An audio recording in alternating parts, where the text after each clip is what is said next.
Hello, this is Brian Heim with Fabrication's Living History Project. Today we're meeting with Morrie Yellen.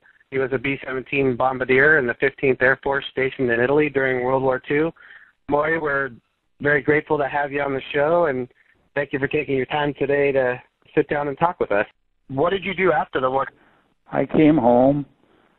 I was stationed in San Antonio, Texas, and I was reassigned to go to navigation school in San Marcos, Texas. And when I was in San Marcos, Texas, I was in the process of becoming a navigator, and I got married. That was in July of 1945. Then the war ended in August.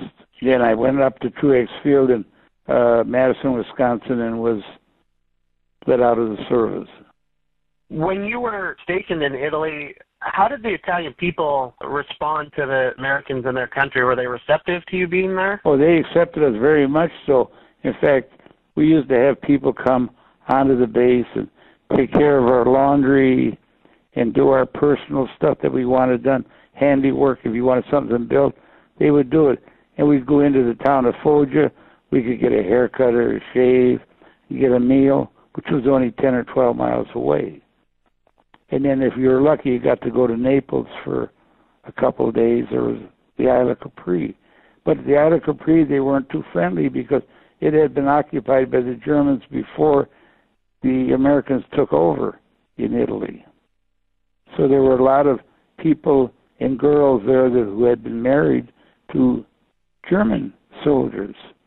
But they accepted us, but they weren't happy that we were coming onto their, well, anyhow, the soldiers, they stuck together. The airmen stuck together. We go to Naples.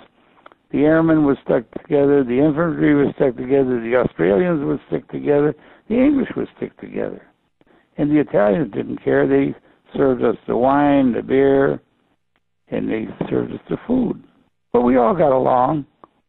Well, Morrie, we really appreciate you taking your time out today to meet with us. And I just have one last question for you. During your time serving in World War II, is there one memory specifically that stands out for you that you may think about, or something that happened that stands out for you?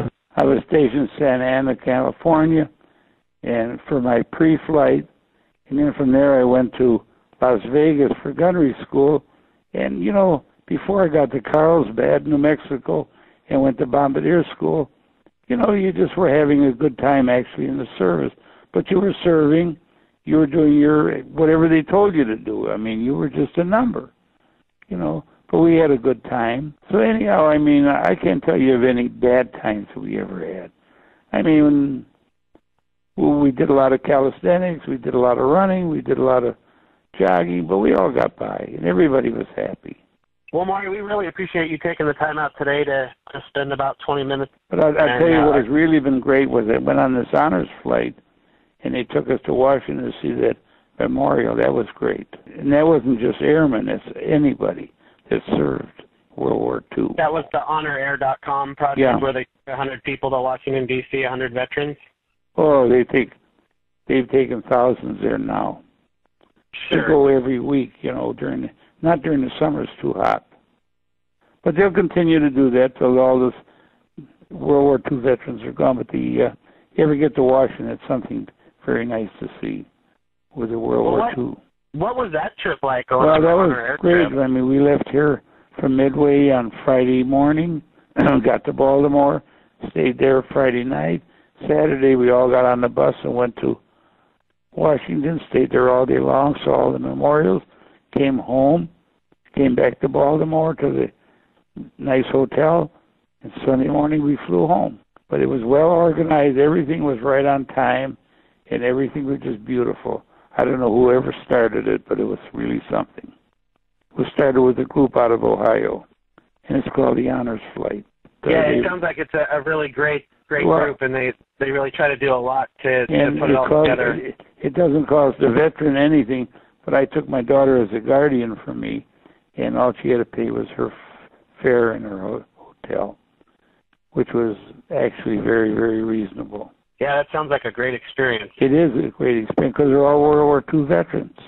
They're not Air Corps, they're Signal Corps, there were Army, there were guys from over, on December 7th at Hawaii, guys from the Bulge, just a bunch of guys all our same age.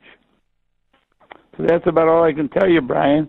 Again, I really appreciate you taking the time, and I'm really grateful to Julie, your daughter, for putting us in touch. And, if there's anything else you want to know, just drop it in the mail, and I'll take care of it for you.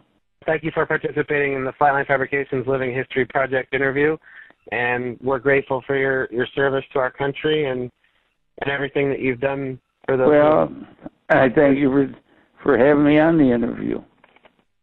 So that's the only thing I can tell you. If anything else, just give me a call. Thank you for talking to us, Morrie. Thank you for calling. Bye-bye. Have a good day. Bye-bye.